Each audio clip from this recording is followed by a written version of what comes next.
Salam damai sejahtera saudara dan saudariku yang terkasih dalam Kristus Yesus. Belum lama ini saya dan beberapa orang sahabat mengunjungi seorang sahabat lain yang baru saja sembuh dari sakit yang berkepanjangan.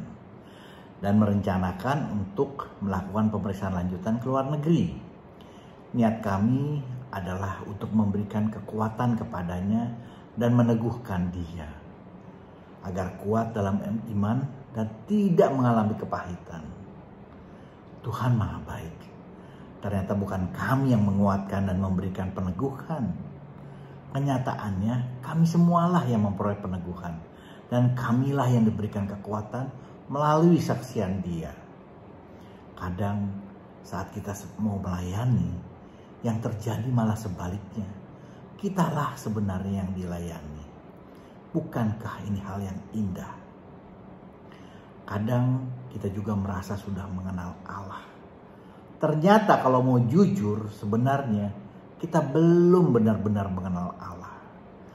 Karena kekurang pekaan kita, seringkali kita mempunyai persepsi yang kurang tepat bila tidak dapat dikatakan salah tentang Allah. Ya, beberapa tahun lalu saya sempat menonton sebuah film yang berjudul PK. Di situ ada pertanyaan, siapa Tuhan? Di film itu dikatakan ada dua persepsi tentang Tuhan. Yaitu Tuhan yang Esa, pencipta semesta alam, Tuhan yang menciptakan kita semua, Tuhan yang Alfa dan yang Omega. Namun ternyata ada lagi Tuhan yang lain. Yaitu Tuhan-Tuhan yang kita manusia sendiri ciptakan. Tuhan yang kita sembah, tapi juga kita jadikan sesuai dengan keinginan kita. Ini bukan hanya Tuhan seperti yang dikatakan dalam Imamat 19 ayat 4 loh. Tapi juga hal yang banyak ditemui sekarang ini. Dituhankan. Seperti Mamon yang dikatakan dalam Lukas 16. Melalui film itu saya jadi sadar. Kalau Tuhan itu bukan sesuatu yang ada di pikiran kita. Yang dapat kita ilustrasikan sebagai apapun. Tapi Tuhan itu adalah Allah yang luar biasa. Yang tidak dapat kita ilustrasikan sebagai apapun. Karena Tuhan ya maha besar. Tapi besar di sini bukan seperti besar yang dapat kita perkirakan dari sebuah benda tentunya. Karena dari benda yang besar pasti ada lagi yang lebih besar. Katakanlah bumi. Bumi itu besar, sangat besar. Tapi ternyata matahari jauh lebih besar. Mungkin ini juga menjawab kenapa ada dewa matahari. Karena dianggap suatu yang besar tadi. Namun meski matahari begitu besar, ternyata ada bintang yang lebih besar lagi dari matahari. Yang katanya Sirius, Pollux, dan lain sebagainya. Kebesaran Tuhan di sini adalah Tuhan yang sedemikian besarnya, sehingga kita manusia tidak akan mampu memikirkannya secara jelas, pasti, dan utuh. Setiap orang dapat saja memiliki gambaran kecil dari Tuhan yang dia alami dalam perjalanan hidupnya.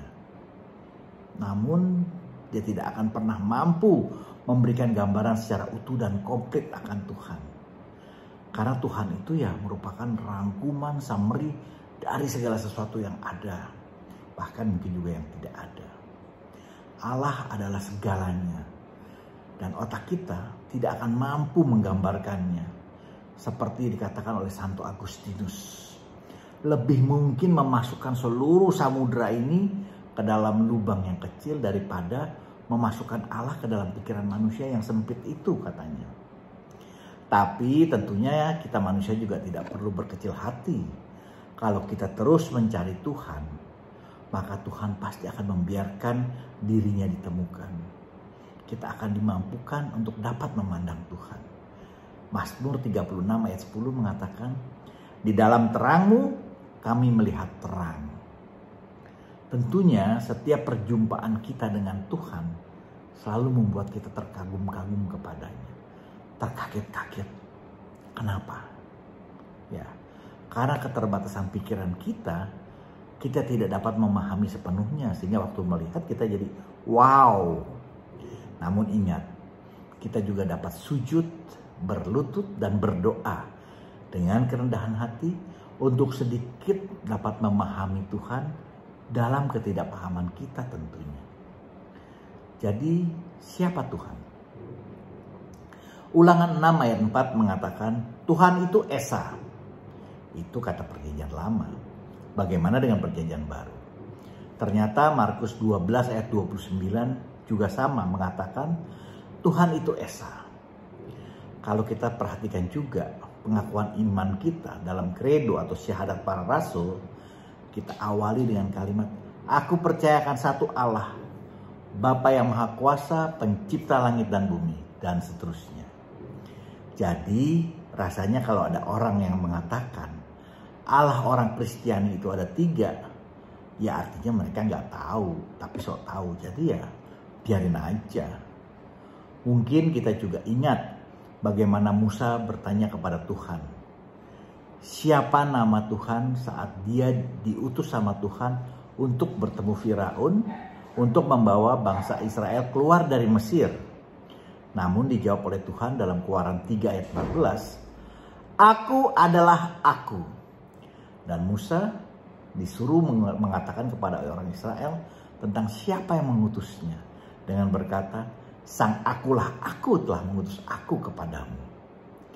Juga kalau kita ingat bagaimana Yesus memperkenalkan dirinya saat menenangkan para muridnya yang kapalnya sedang diombang-ambing angin kencang. Ingat saat Yesus datang menghampiri perahu mereka dengan berjalan di atas air. Seperti tertera dalam Matius 14 ayat 27, Markus 6 ayat 50 dan juga Yohanes 6 ayat 20. Dia mengatakan, aku ini, katanya. Bukankah ini artinya Yesus juga mau mengatakan dia adalah Allah. Aku ini, akulah aku. Sekarang bagaimana kita mengukur diri kita sendiri dalam pengenalan akan Allah? Apa orang yang banyak omong tentang Tuhan dan mendiskusikan banyak hal tentang Tuhan, atau yang keliling ke sana ke sini belajar kitab suci, dapat dikatakan orang yang paling mengenal Tuhan? Memang hal ini pasti akan sangat membantu dalam pencarian akan Tuhan, tapi rasanya bukan jaminan. Apalagi yang akhirnya membuatnya menjadi fanatik, yang merasa jadi orang yang berusaha membela Tuhan. Saya ingat kata Gus Dur, kalau Tuhan kita itu Allah yang maha hebat dan maha dahsyat, jadi nggak perlu dibela. Tapi untuk lebih jelasnya, mungkin kita juga dapat melihat dalam 1 Yohanes 4 ayat 16. Kita telah mengenal Allah dan telah percaya akan kasih Allah kepada kita. Allah adalah kasih. Dan barang siapa tetap berada dalam kasih, dia tetap berada dalam Allah dan Allah dalam dia. Bukankah artinya kalau kita sudah mengenal Allah yang adalah kasih dan sudah mengalami kasih Allah sehingga kita menjadi percayakan kasihnya, kita pun perlu hidup dalam kasih Allah.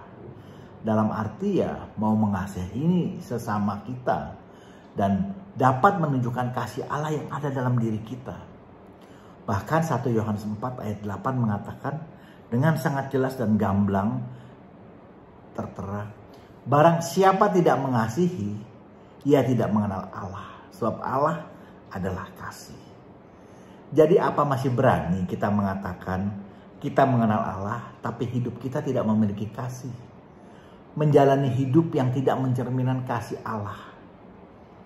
Saya tentunya suka sekali dengan moto Keuskupan Agung Jakarta yang mengatakan gembala baik dan murah hati. Namun yang jadi pertanyaannya adalah apakah kita sudah melakukannya? Bila ada masukan, mohon berikan komentar Anda. Jangan lupa di like dan juga di subscribe, di share agar kita dapat saling memberkati. Amin. Tuhan Yesus memberkati kita semua.